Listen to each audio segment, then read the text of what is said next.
Here in the United States, we've got this massive social safety net, right?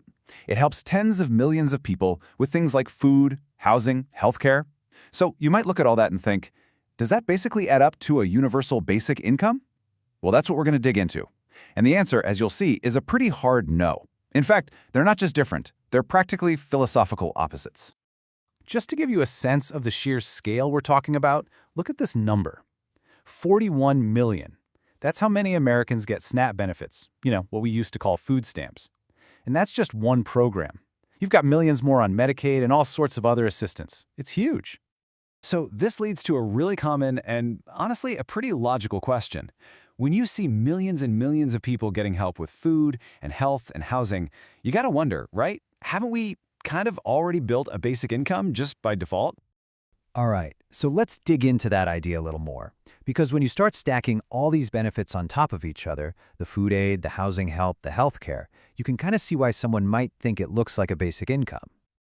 But, and this is the absolute key to the whole thing, that idea mistakes a really complex, conditional, tangled-up patchwork for what a UBI is supposed to be, a simple, universal floor. See, our current system isn't just a different flavor of UBI. It's built on a completely different foundation. We're talking apples and oranges here.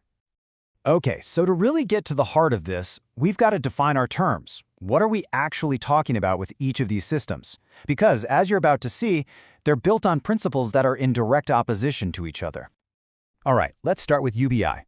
It really stands on three simple pillars. First, it's universal, and that means what it sounds like. Everyone gets it, no matter how much you make.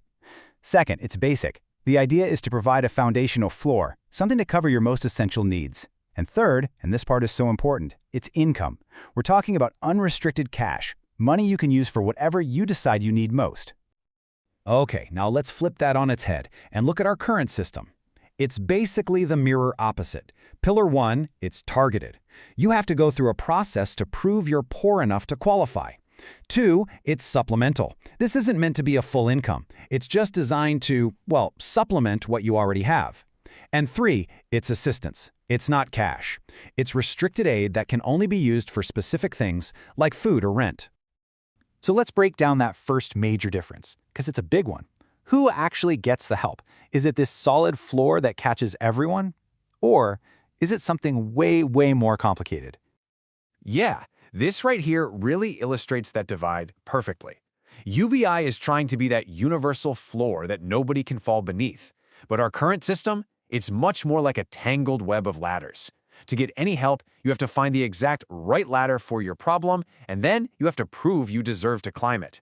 And here's the kicker. There aren't even enough ladders for everyone who needs one. Let's just take housing as an example. The biggest program, Section 8, isn't an entitlement. That means even if you qualify, you're not guaranteed to get it. In fact, for every 4 households that are eligible for a housing voucher, only about 1 actually gets one. Can you believe that? The waiting list can be years, even decades long, or sometimes they're just closed completely. It's basically a lottery. And this is where the targeted nature of the system creates something that's, it's just wild. It's called the welfare cliff. Because all these benefits are tied to staying below a certain income level. Getting a small raise at work can actually make you poor. Imagine that. You might earn, say, an extra $100 a month, but in doing so, you lose $1,000 in childcare aid or housing assistance. It creates this powerful disincentive to actually work more or get a better job. Okay, so the next big difference we need to talk about isn't just about the money. It's really about a fundamental question of philosophy. Should a system be built on trust, or should it be built on, paternalism? And this really gets to the core of it. UBI is built on the idea of autonomy. It trusts you, the individual, with cash to meet your own needs because, hey, you know your situation best. The current system, it's built on paternalism. It works on the assumption that the government knows what's best for you and directs your spending on specific things. And you can see that paternalism in action right here. Think about it. The money almost never actually touches the recipient's hands as flexible cash. SNAP benefits, they go straight to the grocer. Section 8 vouchers, paid directly to the landlord. Medicaid, that goes right to the hospital or the doctor. The person is almost a bystander in the transaction. And this brings up such a crucial real-world problem. I mean, think about it. How do you use a food stamp to fix the flat tire on your car, the car you need to get to your job? You can't.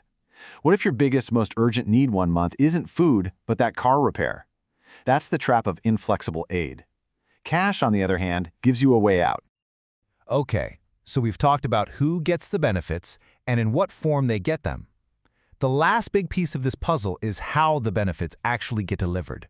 Is it a simple, direct path, or is it more like a maze? Well, with a UBI, the delivery path is, in theory, incredibly simple. Because it's universal, you get to eliminate this massive, expensive, time-consuming bureaucracy that's built around one thing: means testing, or proving you're poor. The whole process could be as straightforward as sending out tax refunds. The current system, on the other hand, well, it's a total maze. To get that stack of benefits we talked about, you have to navigate a whole different bureaucracy for each one. We're talking separate applications, separate interviews, separate sets of rules. It is a huge, huge burden of time and energy, not just for the taxpayers funding it, but for the very people who are trying to get help. So when you put all of this together, it becomes really clear. We are not looking at two slightly different ways to solve the same problem.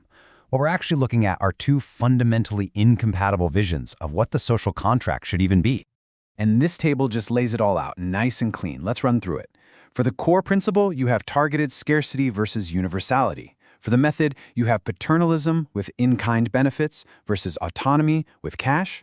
And for the delivery, it's a bureaucratic maze versus direct efficiency. I mean, they really are polar opposites in every single way. So here's the bottom line. Our current safety net is fundamentally built on two ideas: scarcity, meaning not everyone who qualifies will get help, and distrust, meaning we'll tell you how to spend the aid. UBI is built on the exact opposite ideas: universality and trust. And that is why you can't just keep adding more and more layers onto our current system and expect it to magically become a UBI. You just can't turn a system that's built on one set of core beliefs into its total opposite. It's not a matter of degree, they are fundamentally different in kind. And that really leaves us with the big question for the future. As we think about what social support should look like, are we just choosing a point somewhere on a continuum between these two models? Or are we actually choosing between two completely different destinations with totally incompatible roads to get there? Now that's the real debate.